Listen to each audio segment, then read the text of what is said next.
Bendiciones para cada uno de ustedes. Para mí es un gusto saludarles nuevamente y darles la bienvenida a una edición más de Reavivados por su palabra. Hoy meditaremos en el capítulo número 7 de la segunda carta a los Corintios. Pablo en el capítulo de hoy hace referencia acerca de las promesas maravillosas que recibimos en el capítulo anterior, hablando acerca de la reconciliación, hablando también de la salvación. Estos son privilegios que el ser humano tiene a su alcance y una vez que los atesoramos, no debemos perderlos. Son privilegios que debemos atesorar como el tesoro más valioso que hemos recibido de parte del Señor. Hoy Pablo nos enseña de qué manera podemos nosotros mantener estas bendiciones con nosotros. Veamos cuáles son las lecciones que nos deja el mensaje de este día. Notemos lo que registran los versículos 1 del capítulo de hoy. Así, amados, ya que tenemos tales promesas, limpiémonos de toda impureza de la carne y del espíritu, perfeccionando la santificación en la reverencia a Dios. Aquí Pablo expone dos cosas que debemos hacer para mantener tales promesas. La primera es limpiarnos de toda impureza de la carne y del espíritu. Esta debe ser una limpieza no externa, sino una limpieza interna, profunda. David, cuando se ensució con el pecado, declaró en el Salmo 51, versículo 7, deseaba ser limpiado. Incluso le dijo al Señor, límpiame con hisopo, lávame y seré más blanco que la nieve. Eso es lo que el Señor quiere hacer con nosotros hoy, limpiarnos de toda impureza. Y ese es el primer paso para mantenernos en las promesas que Él nos ha hecho.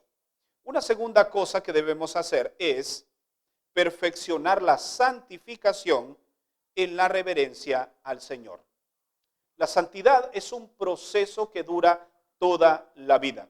Recordemos los procesos que abarcan la salvación. El primero es la justificación, el segundo es la santificación y el tercero es la glorificación. La justificación es un acto que se llevó a cabo en la cruz del Calvario. La santificación es el proceso en el que nos encontramos actualmente. Y la glorificación es cuando Cristo venga y finalmente seamos transformados.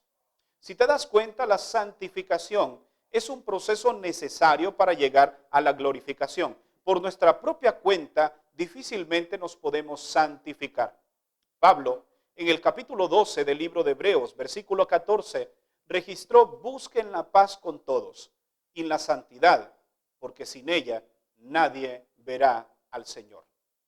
Así que necesitamos hacer estas dos cosas: limpiarnos de toda impureza y también perfeccionar lo que es la santificación en nuestras vidas.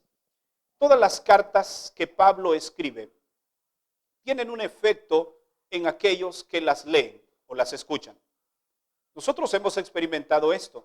Cuando hemos recibido una carta notificándonos una buena noticia, o hemos recibido una carta notificándonos una mala noticia, o hemos recibido una carta en donde se nos dice, por ejemplo, un novio que recibe una carta de la novia o viceversa, diciéndole que ha terminado. Esto causa un impacto en esa persona. Toda carta lleva un mensaje y este mensaje impacta la vida del que la lee y del que la escucha. Las cartas de Pablo no fueron la excepción. Notemos lo que él registra en el verso 8, 9 y 10.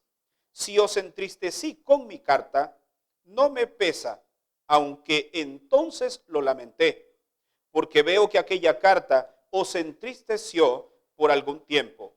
Ahora me alegro, no es porque entristecí, sino porque la tristeza os movió al arrepentimiento, para que ninguna pérdida padecieseis por nuestra parte.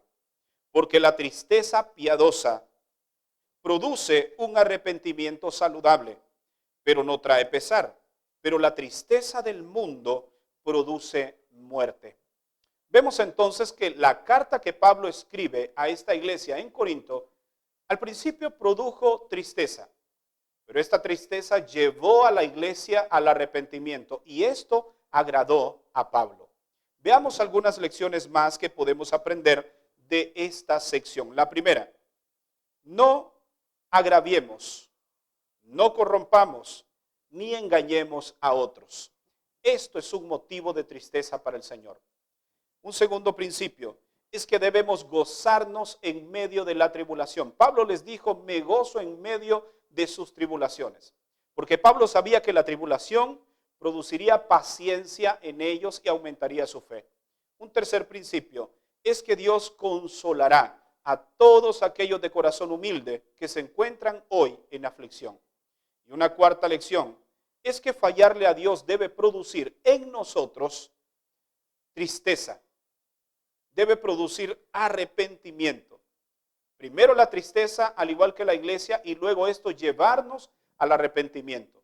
Pero un quinto principio que quiero mencionar es que debemos hacer diferencia entre la tristeza que produce arrepentimiento y la tristeza que produce muerte.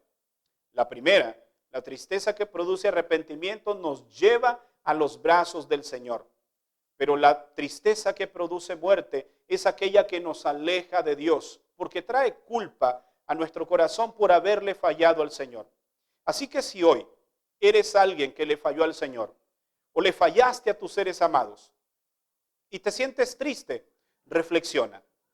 Reconoce tu falta, pide perdón a los que ofendiste y sobre todo pídele perdón a Dios y pídele que te restaure, que te limpie, así como lo hizo el salmista David. Es por eso que hoy debes saber identificar y no permitas que esa tristeza te lleve a un estado en el cual puedes llegar a la depresión y finalmente puedes llegar a la muerte. Quiero finalizar diciéndote que Pablo hoy nos ha hecho una invitación clara. No permitas que nada te robe los privilegios que Dios te ha brindado. La reconciliación, la salvación y ser también parte de sus hijos e hijas. ¿Qué debemos hacer? Pablo nos invitó a limpiarnos de toda impureza y a buscar la santidad. Para mantenernos santificados debemos estar cerca de las fuentes de santidad. La primera, la palabra de Dios. La segunda, la oración. Cuando oramos, cuando estudiamos la Biblia y permanecemos cerca del Señor, entonces nos estamos santificando. Y recuerda que sin santidad nadie verá al Señor. Sed pues santos, dijo el Señor, como yo soy santo. Me gustaría orar por ti para que el Señor hoy borre esa tristeza de tu corazón. Que quites ese semblante de tu rostro y que hoy dibujes una sonrisa maravillosa. Porque Dios puede transformar tu tristeza en gozo. No sé en este momento qué es lo que te tiene triste. Pero sí déjame decirte que hoy puedes cambiar tu tristeza en gozo. ¿Te gustaría orar para que esto sea una realidad? Entonces te invito a que inclines tu rostro conmigo y oremos al Señor. Padre, nuestro corazón está triste.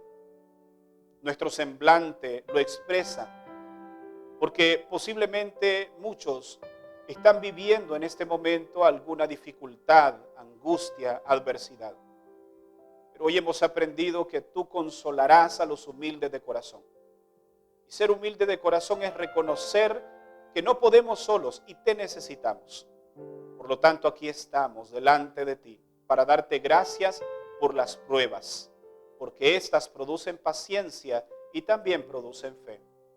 Bendice todos aquellos que están pasando por alguna prueba en este momento. Y si hay tristeza en sus corazones, que hoy sea expulsada en el nombre de Jesús y que el gozo de tu Espíritu Santo pueda llegar a nuestras vidas. En el nombre de Jesús te lo pedimos. Amén. Gracias por habernos acompañado en la meditación de este día. Recuerda que mañana estaremos nuevamente aquí para una edición más de Reavivados por su palabra. Que Dios te bendiga.